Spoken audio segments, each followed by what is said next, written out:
I'm Alec Baldwin, and you're listening to Marketing Trends and the Leeds Art Week.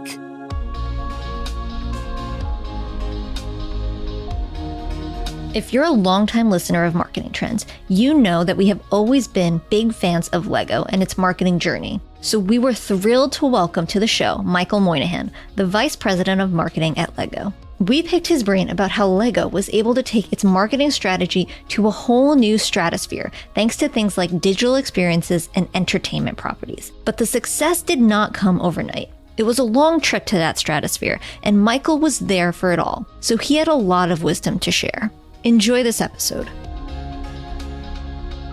Marketing Trends is created by the team at mission.org and sponsored by Salesforce Pardot, B2B marketing automation on the world's #1 CRM. Are you ready to take your B2B marketing to new heights? With Pardot, marketers can find and nurture leads, close more deals, and maximize ROI. Learn more by visiting pardot.com/podcast or click the link in the show notes. Here is your host, Ian Faison. Welcome to Marketing Trends. I'm Ian Faison, Chief Content Officer here at mission.org. And we have on the other line, Michael, what's going on? Not much. How are you? We are super excited for this. LEGO is one of the brands that we talk about all the time on the show. So it is really cool to be able to have you here on the call here. And we're going to get into all that. But first, we're going to get into your background. How did you get into marketing? Yeah, good question. So my first job out of college was in management consulting, and I took the standard path of going in to get my MBA. And that's really when I started to spark to marketing. There were a few courses that I took in marketing that were really interesting to the point where I ended up taking a job from there with General Mills out in Minneapolis, doing consumer products marketing. And so that what I really discovered there is that marketing was, in fact, something that was very much in my sweet spot. I think there are a couple of things in particular that I really enjoyed about it. One is it gives you a chance to stretch all sides of your brain. So it's super analytical at times. It's also super creative at times. So that kind of variety I really enjoyed. But then the other part of it that I really grew to love is just the overall consumer psychology around things and, the deep understanding that's required. I just found that super fascinating, and the chance to geek out on that was quite appealing. So flash forward to today. You've been with LEGO for 20 plus years. LEGO is a brand and a company that's been around, since the 1930s. What's the scope of your role as marketing leader in LEGO? Yeah, so I lead several functions within our global marketing area. Prior to this role, I was heading up marketing in the US, so I have a fair amount of experience. In fact, the majority of my experience at LEGO is more within a local market context. Moving into the global side of things, I'm overseeing several different areas, really all geared around our marketing backbone. So it's, for example, brand development, so all of the global brand work that we do, both brand campaigns and brand governance. It's a lot around media planning, and we have a global media agency, and so there's a lot of global media strategy work that gets done with that group. All of our consumer and shopper insight work is done in my group. Marketing analytics, marketing capability building is there.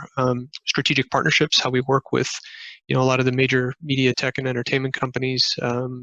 That discipline is also in my group. So yeah, it's several different areas really geared around our overall approach to marketing and how we can scale capabilities and best practices and have the right infrastructure. Over the past few years, obviously there has been a massive move to digital.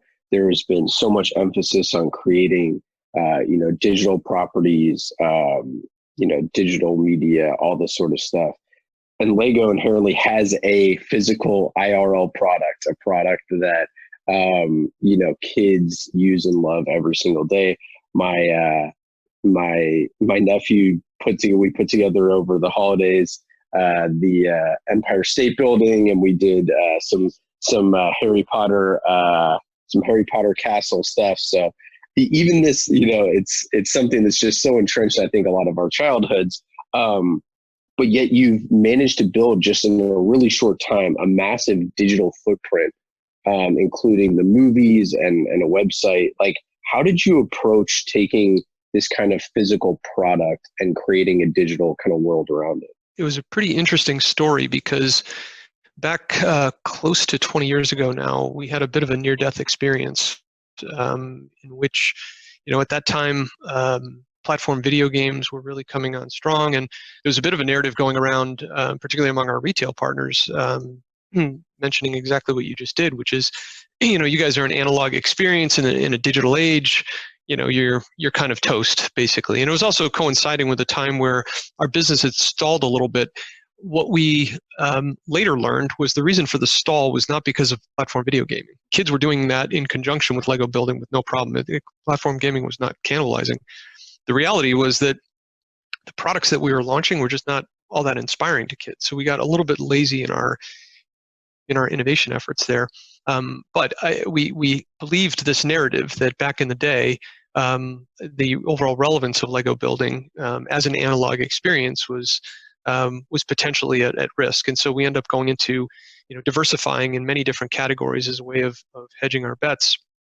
And that turned out to be a really bad decision because it was really grounded on a poor base of insights, where we just sort of took this narrative at face value that there's this inherent trade-off between the analog building experience and digital experiences, when in fact after a few years of really tough performance and realizing that we had stretched ourselves too thin, it forced us to think much more logically and do a lot of insight work. And what we realized is that the digital platforms can actually be accelerants to driving more interest in Lego. And so we ended up, rather than seeing video games as a threat, we ultimately came to realize that they can be, a huge opportunity for us. And we ended up, through some of our partners, building one of the more successful video game franchises in history. And we did this not to just simply, capture licensing volume from video games, because the world had plenty of video games. What we wanted to do there is think about, how do we create video game experiences that can inspire offline building? So that was the brief to the designers, and they delivered on that beautifully. And so based on that experience, we then also thought, okay, what are some other experiences that we could launch that could actually also inspire kids to build? And that's where we ultimately started to dabble in entertainment content as well. There was something about the minifigure in animated form, gaming, or certainly short form content at the time.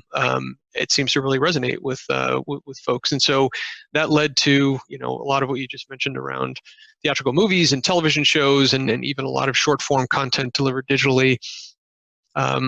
We then also used the web and everything that empowers us to do in terms of creating more direct connections with our consumers.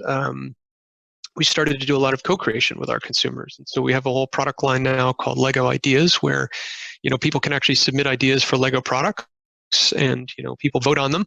And once you surpass 10,000 votes on a concept, then we will actually look into commercializing it. And so it's all these things where we started with the core idea of the importance of building, and a lot of the research continues to just confirm that people absolutely love to build with Lego. And a lot of these digital platforms, rather than being threats, turned into being real enablers to driving more and more interest. Yeah, I mean, I totally agree, and it seems so obvious now to look at it all. It's like, oh yeah, of course, people would like that, but I'm sure at the time, back a number of years ago, if you're like, hey, people like Ian are going to be buying the Yoda Lego plush toy for their 1.5-year-old niece, which I did for Christmas this year, that it would be kind of a far cry. I mean, you're talking about like massive other media enterprises like Star Wars and things like that. But even taking a step back to like doing a theatrical release of Lego Movie, it was a massive investment. I'm curious, like, how were you involved in that? How did you talk to leadership about making a massive investment? We talk about it pretty often here on the show as potentially like one of the greatest, if not the greatest, like content marketing, campaign of all time in terms of like overall brand lift and sales and all stuff like that. And something that actually did make money and made a franchise that continues to be really successful. So I'm just curious what went into that. Yeah, so it was interesting because It took us several years to be convinced that we should play in the theatrical space, believe it or not. There were several folks, in Hollywood who had different concepts that they were throwing at us. And I think what we were really focused on is the fact that we are a building company and a company that's really geared around play. We've made a conscious choice to not become an entertainment company. And so for that reason, if you look at it strategically, this was not something that was on our long-term plans where we said we have to launch a theatrical movie. What we said is, consistent with what I mentioned, the whole reason that we exist is to get kids to build. And so if theatrical movies can help us to do that, then that's cool, and we'll embark on that. But the last thing that we wanted to do is just launch a movie, because to be honest with you, there was some criticism out in the markets that a lot of these toy-based movies were 90-minute commercials and things like that, and we didn't want to be adding fuel to that fire. We really genuinely wanted to make a really, really strong experience. And so when we were being approached on this, the main objective that we had said is, first and foremost, we want a great story. Secondly, we want a story that really celebrates our brand and its values and brings that to life in a really cool way. Let's not worry out of the gates about developing products per se, because we're Lego, so we can create products around anything. The most important thing is really having the right story in a way that celebrates our brand in the right way. And so I give a ton of credit to our colleagues at Warner Brothers and Dan Lin and others in the production area who did a phenomenal job of coming up with an awesome story that really celebrated the brand values in a great way. But I think that strategic choice around the fact that we are not an entertainment company, I think actually helped this, in the sense that we don't have pressure to launch movies. We don't have things that we're a privately held company, so we don't have promises that we're making to Wall Street around this, where it might often invite that trade-off between the quality of what you produce, for the sake of driving the revenue. And in fact, in many of these cases, our partners in the entertainment space, particularly on the theatrical side, they're the ones who are actually bearing a lot of the financial risk on these things. And so our financial take on this directly in terms of licensing fees, while it's not insignificant, it's not something that is going to make or break our company. The benefit to us is, does it really ultimately drive a lot of interest in building? And so that's really the lens through which we put the theatrical releases, but everything else that we do. There's a quote about branded content that I've always particularly enjoyed, which is that branded content is a gift with nothing expected in return. And it kind of felt like, to me, that's what the Lego movie was like, first and foremost. So it's kind of like a gift to fans of like, we're going to tell this cool story using Legos in a way that you hadn't really seen it before. And something that can kind of get your kids psyched up to go build. And like, that's kind of, as I see, like my nieces and nephews and stuff like that, anecdotally, but also just in kind of the broader spectrum here, the idea that you can watch the movie, or you can listen to Everything Is Awesome in the car, and it gets you psyched up to go actually build something when you get home, is such a cool idea from, it's such a powerful thing for your customers.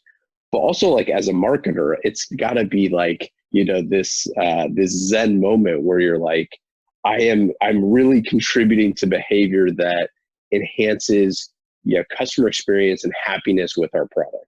Yeah, it's actually very interesting. I hadn't heard that quote before, but I really subscribe to it. And I think one of the things that's really awesome to me about working for Lego and marketing is that not only is the brand and the product concept really cool and one that you can feel very good about, but being a privately held and ultimately family-owned company, you can really you can sense that there is a value base within our owners that's pretty uncompromising. And so just to validate what you're saying, when you look at the overall KPI structure for our company, so everything that we're bonused on, it is very much around creating stakeholder value on the assumption that if we're creating value for our consumers, for our retail partners, for our employees, for society at large, then ultimately it will come back to us. And that ultimately has been in place, that mantra, really since the turnaround that we started over 15 years ago. And ultimately now, of my bonus and any Lego employee, only about 20% of our bonus is based on our own profit. Everything else is based on how well are we delivering for consumers, for employees, for business partners, those kinds of things. So there is a very clear intent here, and I think that frees us up as marketers to say, you know what, let's just simply do right by consumers and shoppers, and it will ultimately come back to us. And so that's probably been one of the biggest lessons that I've had over the years here. Do you ever feel a little bit guilty about how many people's feet have stepped on a Lego in the middle of the night? I do. In fact, oftentimes I was at an event last night, and somebody asked where I worked, and that was the first thing that came out of their mouth. Oh, so you're the guy that I need to blame for stepping on so many bricks, etc. Yeah, we hear that quite a bit. So a collective apology to all of your listeners who have endured that. A household with no Legos is truly the worse off version. Again, it's easy to kind of like look back and say like, wow, like everything kind of went great, and it all worked. And you all have won a bunch of awards for a lot of the work that you've done from a marketing perspective. But I'm curious, like at the time, did you feel like your marketing team was that smart? Did you feel like you were really onto something, or did you feel like you were kind of making some bets that you were a little scared of? That's a really, really good question. And I have to be very honest with you and say that there were some times, of course, where we were proud with the results that were coming in, but I think there was always a degree of humility that we had around the fact that we're always raising this question, do we really truly understand what's driving this? And it led us to do a ton in the way of consumer research and trying to understand our consumers and the business dynamics. And I think what ultimately helped us, I genuinely believe, is that we had a decade-long period where we were growing at double-digit rates annually. And I'm convinced that we would never have had the benefit of that experience had we not had the near-death experience that preceded it. And what the near-death experience forced us to do is get really surgical in understanding what caused that decline. And so when things started to go well, we started to take that medicine on the other side, which is to say, look, even though things are going well, it doesn't absolve us of the responsibility of understanding why. And I will be honest and say that, we haven't always been perfect on that. I think we tripped up, certainly even just a few years ago, the double-digit run came to a stall. Pretty common with a lot of companies that experience sustained growth is that you have this bias that you feel like the near future is going to look like the present. You don't anticipate a lot of change, and what's the incentive to do anything differently because what you're doing now is working. And at that time, where we saw a ton of benefit from particularly some of the legacy models around broadcast television. We were not only doing a lot of advertising there, but we were also doing, a lot in the way of television shows there. And so we had a lot of exposure and a lot of reliance on broadcast television. Now, all of a sudden, almost overnight, more and more kids are going to YouTube and they're going to Netflix. And that wasn't part of our formula. And so, pivoting to adopt to that new world was quite a challenge in some respects, because I think people had gotten used to the formula and we were optimizing the formula. And I think, to be honest with you, we got a little bit too internally oriented. So that was a really good wake-up call for us to then say, okay, wow, more media experiences here are now happening. They're starting in search bars rather than with remote controls. What kind of impact does that have? And as it turns out, we found that there was a sizable percentage of the population who no longer had us top of mind. So we really had to pivot. And again, I think it just goes to this constant lesson that you if anything, should be over-investing in research and insights and trying to understand what's truly driving your business and how people are engaging with your brand or not. Yeah, I mean, it's a great insight, because I think one of the things that a lot of marketers do, is get comfortable with the things that they're doing and make some big bets. Those kind of, end up working and become the status quo. And they say, okay, everything is working, we're optimized, and then they don't look for the new thing. And it always feels like the new thing can come out of left field. I think a great example of this for Lego, and I'm curious to your relationship with these, but unboxing videos is like one of the most bizarre things ever. I mean, if you were to tell all of us as children that like you're gonna go watch, other kids, or your kids are gonna go watch other kids build Lego sets on, YouTube, which wouldn't exist at the time, like you would think that we're crazy. And I think some parents do go crazy with it. There is something very satisfying about, going over to your friend's house and, seeing what they built. So, you kind of take those same sort of emotions, and now it's just a digital experience. And now you have this elephant in the room that it's like, hey, we can steer into this, or we can try to avoid it, or we can, try to figure it out. What do we do here? I'm curious to, your strategy in general around that sort of stuff. Yeah, no, absolutely. I think unboxing is I totally share your perspective on that. It seems a little bit odd for adults to get into that, but it's very clear the psychology with kids, it works quite a bit. And so that's something that, of course, we've adopted to. We do the same thing as adults. Like there's shows where guys just drive cars around, or, gals, whatever it is, test swords, or whatever the thing is. Like adults do this too. You're right. Yeah. So, I will say that to your point, if you had asked me 15 years ago, if you had explained the whole unboxing concept and you'd asked me to invest in a company that would do that, I would have told you were crazy. But it's a good example of how you really need to make sure that you're nimble and focused on, what are some of the new things that are catching on, and not get too enamored with your formula. And I think that's ultimately where I've seen the biggest shift. Even before I joined Lego, I started at General Mills, and what I was struck by when I joined there, and it made perfect sense at the time, but it was a formula. They are one of the premier CPG companies, and they certainly were at the time, and they had it down, and so you were there to sort of learn how to apply the formula, how to optimize the formula. What I'm learning in this day and age is there is no formula anymore, or if there is, it has to get reinvented pretty much every year. And so that was the good wake-up call, I think, for us, which is that whether or not it's unboxing videos, or all of a sudden YouTube comes out of nowhere, or not quite out of nowhere, but you cannot get too enamored with your formula and your processes. You really need to stay very closely tuned into how people are evolving, because it is changing more rapidly now than ever. You recently gave a talk, and you've written about this in the past, about this idea of a creativity crisis. What is this idea? So it's not my idea. I'll preface by saying that it actually was first introduced in 2010 with a cover story in Newsweek called literally The Creativity Crisis. And it was basically reporting on some academic research that had been done with some fairly compelling research that showed that creative aptitude among children in the U.S.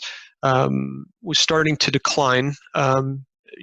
As of roughly about 1990, we started to see a relatively steady decline in the creative aptitude scores. Now, this method has been in place since about 1950-ish, and so it was relatively stable for about a 30-year period, and then it started to really decline right around 1990. So as of 2010, this was reported in Newsweek, and there were a few different root causes that were cited for it. One was the advent of video games.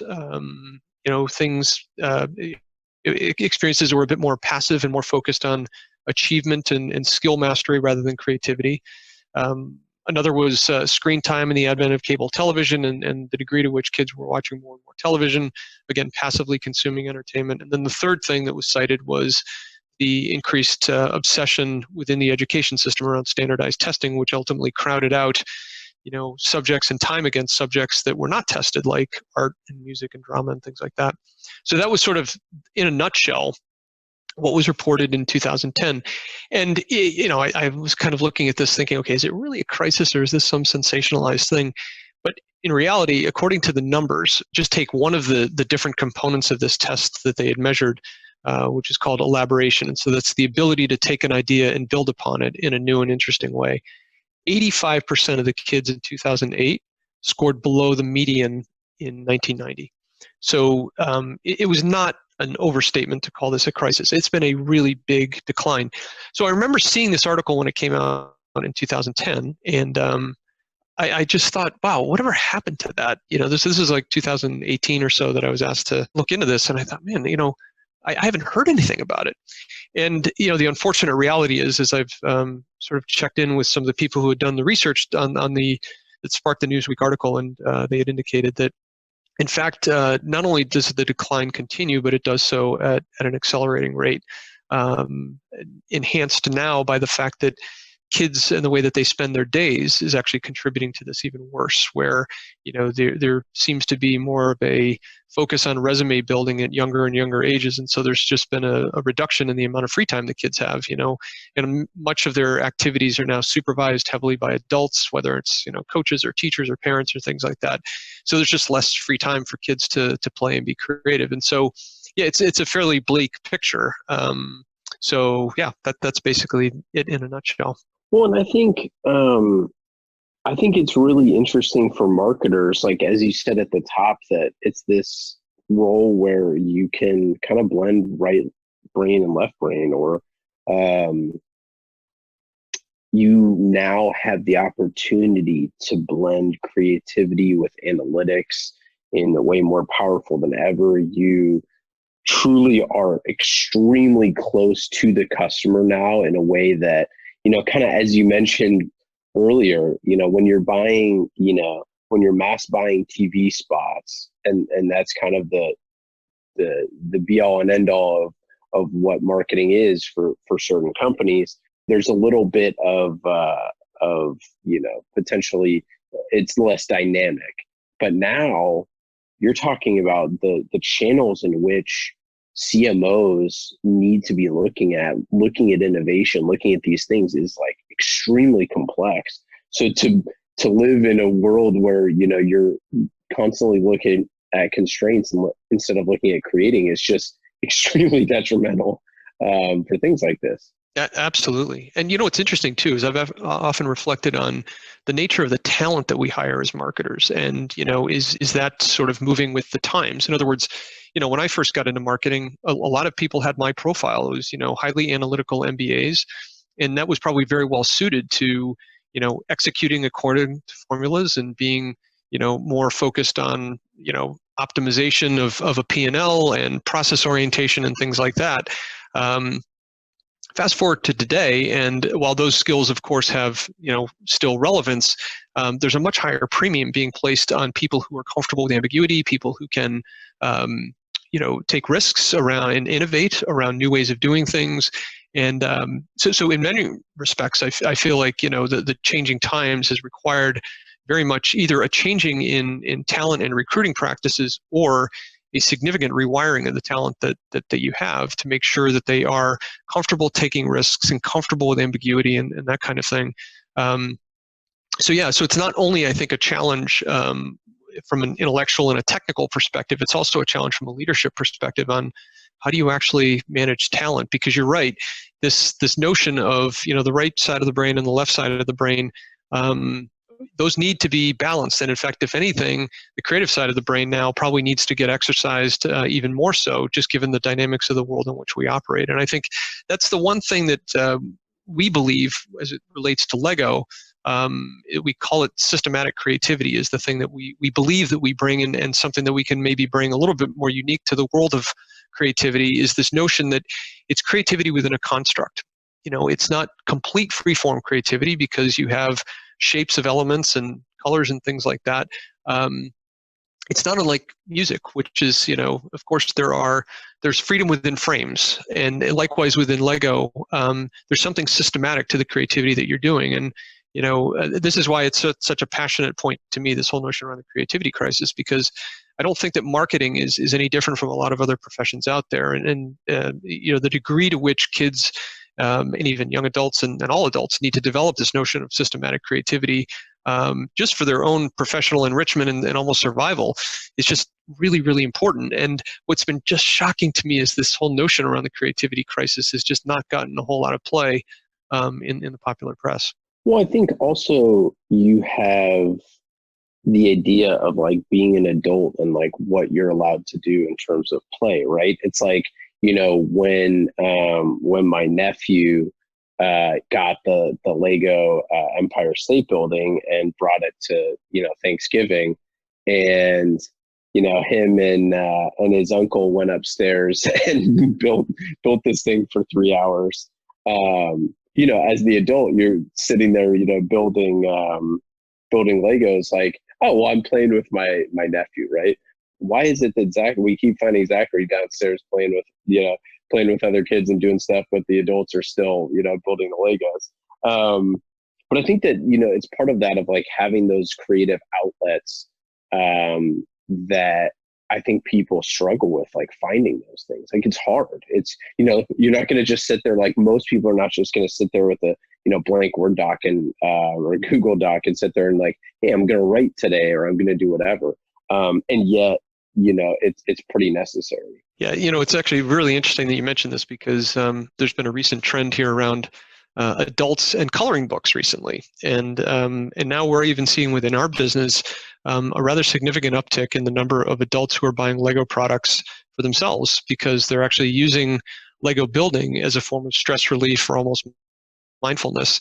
And part of this, of course, is driven by also the fact that millennials, I think, at least from what I've heard, tend to be a little bit more nostalgic for their childhoods, and there's a bit of a partiality toward brands that they grew up with, and so we seem to be fortunate to be in a bit of this sweet spot where people are looking for ways of unplugging, de-stressing, digital detoxing, and they're also looking for ways to tap into nostalgia, and so that's definitely a market opportunity that now we're starting to tap into. I think one of the biggest challenges that we have there, believe it or not, is overcoming the stigma among some people that Lego is a toy, and they almost feel like they need permission to play with it. So almost like you did with your nephew, where it was cool for you to do it because you're playing with your nephew. But I think a lot of other people who would like to play with Lego just because they're adults often find that they need the permission to do that, and that it's not quite as socially acceptable as I'd like it to be. Yeah, I mean, I did a puzzle over the break, and I hadn't done a puzzle, and I have no idea how long, and it really was some true mindfulness, right? Because it's like you're half in it, but you're also kind of still talking and catching up with, your relatives or whatever it is. It's sort of that like, we're all hanging out, but we also are kind of doing something and we're not staring at a screen, which is nice. And I think people are just going to naturally gravitate towards those sort of things in the future. And it's a great place to be. Like being closer to play, I think is super important, especially, doing things in the real world. If you were to be, sitting around with a group of marketers, or maybe you already do this, talking about, making movies and all that sort of stuff, as a method in your marketing arsenal, what would be your pros and cons of like, if they're like, hey, I want to make a movie and I want to get it on the big screen. I think this could be an awesome fit for our brand. It fits what our brand values, and we want to do X, Y, Z, and we want to work with a premier director and great writers, and we don't have this stuff in house, so we want to partner with somebody, blah, blah, blah, blah, blah. What would you say to them in terms of like, well, these are the pros and these are the cons? Yeah, very good question. I think that the pros, of course, if you hit it right, is that it can be extraordinary exposure, and it can be a way that invites people willingly into your brand. It's not like, in fact, they're paying to experience it, and so it's not like you're cramming marketing down their throats. It's they're super receptive to your brand and to an experience there. So, in terms of both the reach and the overall appeal, if you strike it right, it's hard to really top theatricals, as a marketing vehicle. However, I do think that there are a couple of things to be wary of. Number one is that, you are far from guaranteed success. And we have not had a 100% hit rate on our films by any means. And so I think we have to be fairly humble to that fact as well, that it's definitely not a guarantee by any means. Number one. Number two, there's a fair amount of financial risk in doing this. And so somebody needs to bear that, whether or not that's the brand or production and distribution companies or a combination thereof. It's a fairly big bet. And the world of theatricals is getting quite interesting now, considering the fact that when you look at, for example, Disney and the phenomenal year that they've had, they are dominating the tops of the charts. And so you have that going on, which is very competitive to break through. And then you also have Netflix coming on, and how is the viewing pattern shifting between Netflix and theatricals? That's somewhat complicated to deal with and to imagine where the world is headed. So it is definitely not easy money by any means. What I would say, though, is for us anyway, that I think worked that could be lessons for anybody else is, number one, just really making sure that the story is super compelling. That is of paramount importance, because without that, it's nothing matters. And I think the other part of this too is that invariably there are multiple stakeholders who are engaged in pulling something like this off, whether or not it's the brand or the studio, the distribution partners. And it's really important to make sure that when it comes to theatricals, for the most part, it's got to work for everybody. And we had a film with our Ninjago property back a few years ago. Now, Ninjago is a really popular property with boys, but when it comes to theatricals, they like what they call these 4-quadrant films across age and gender, really broad appeal. So the box office for Ninjago was pretty muted because it drew a ton of hardcore boy fans, but it really didn't do very much for girls and for adults. And so and that was the big difference between that and the Lego movie. So going into that, that's a really good learning for us, that we've got to make sure that we're delivering for our partners too, and making sure that there's a really strong breadth of appeal is pretty vital as well.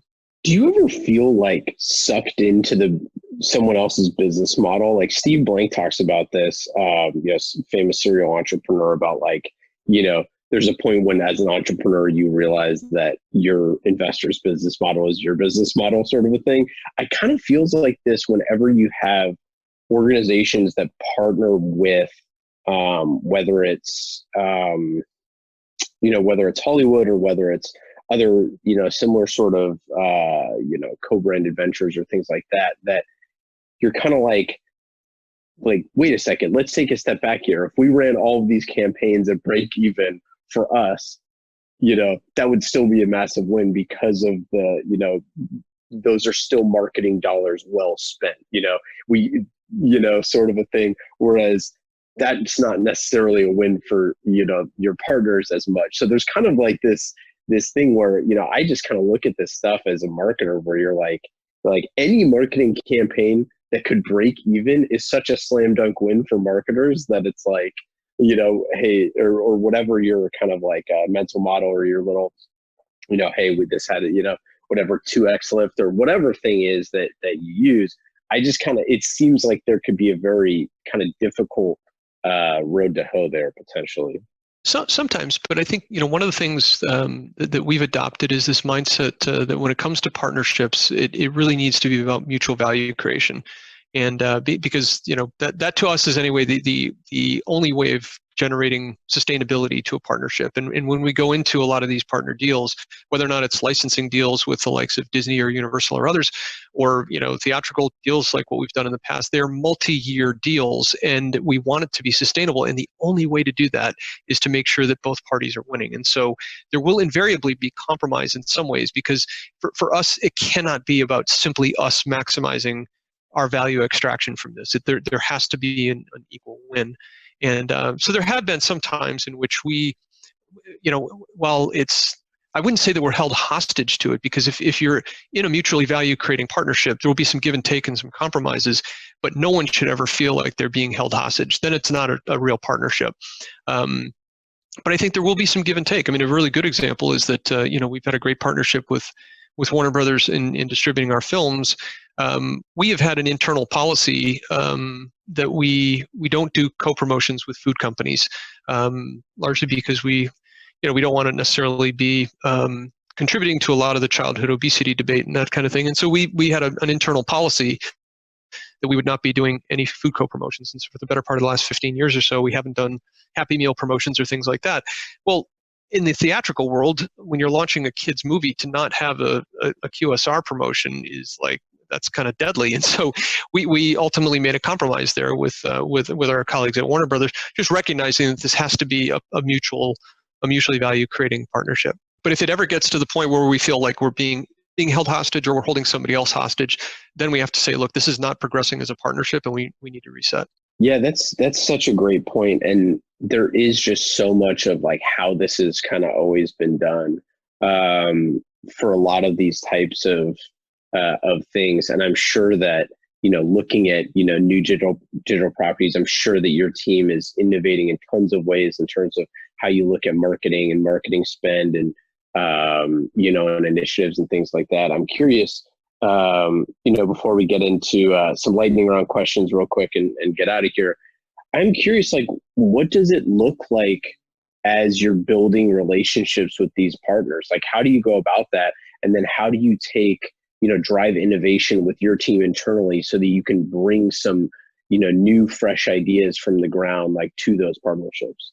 Yeah, I think one of the things that we're really looking at now in terms of the media tech and entertainment spaces is that these partnerships that we have are getting increasingly more complicated, because the worlds in which these folks live are starting to really blend together, and the boundaries across those industries are really starting to blur quite a bit. And so I think this notion that we are much more about stakeholder value creation, and considering that when we do enter into a partnership, it's got to be mutually value creating. And so when it comes to, for example, promotions or partnerships with digital media partners, we really try to do a lot here to make sure that it isn't a transactional relationship, where, of course, we can buy advertising from anybody, or we can conduct a promotional partnership with anybody, but that to us would be considered more transactional. I think where it becomes really interesting is when they're more strategic, in the sense that they're more multi-layered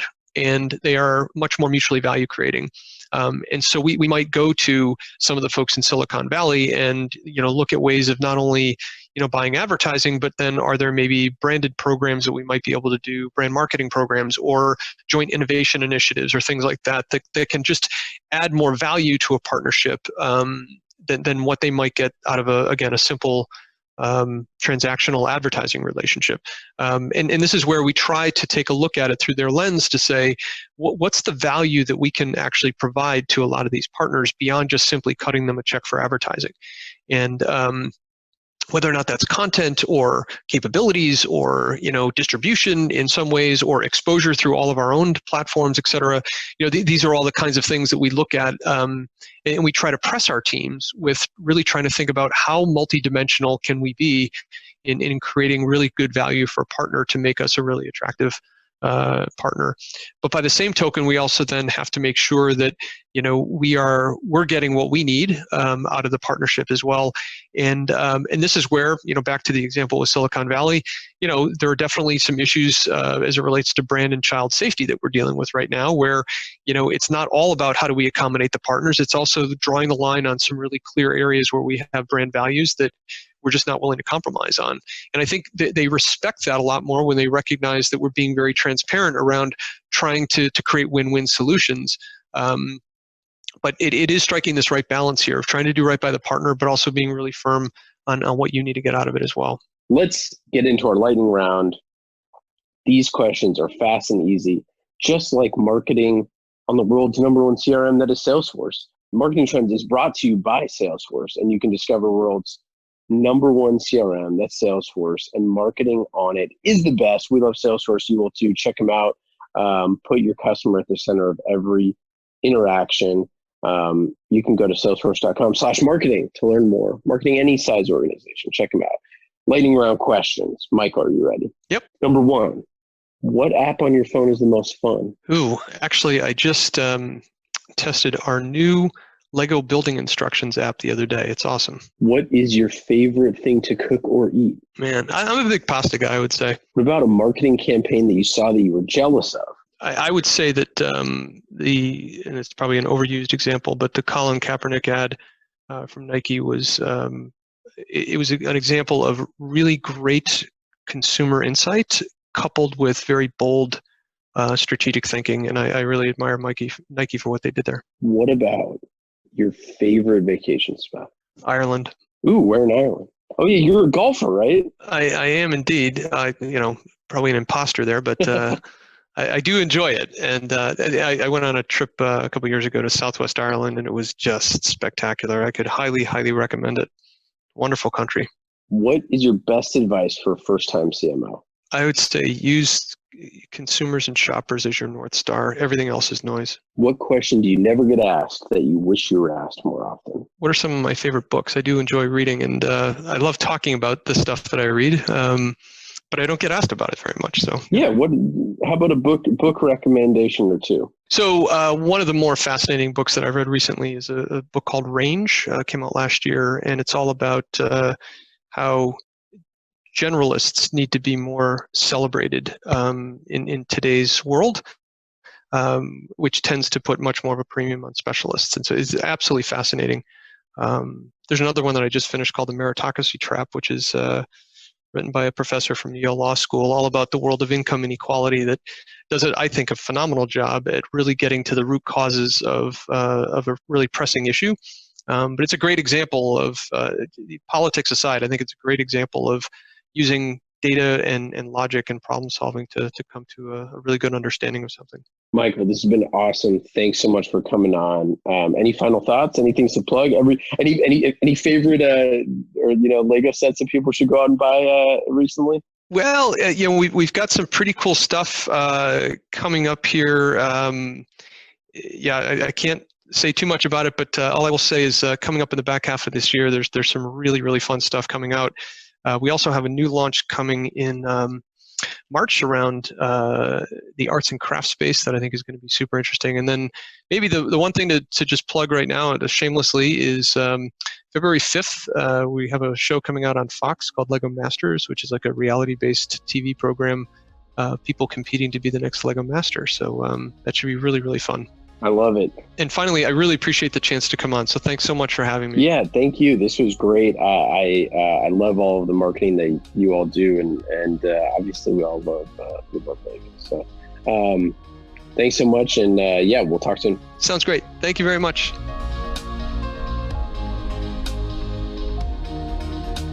Thanks for listening to this episode of Marketing Trends.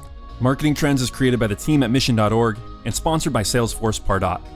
World-class marketers use Pardot to generate and nurture leads, close more deals, and maximize ROI at every stage of the sales cycle. Empower your marketing team to become revenue-generating superheroes, and let Pardot's data analysis keep an eye on the bottom line. Learn more by visiting pardot.com/podcast or click on the link in the show notes.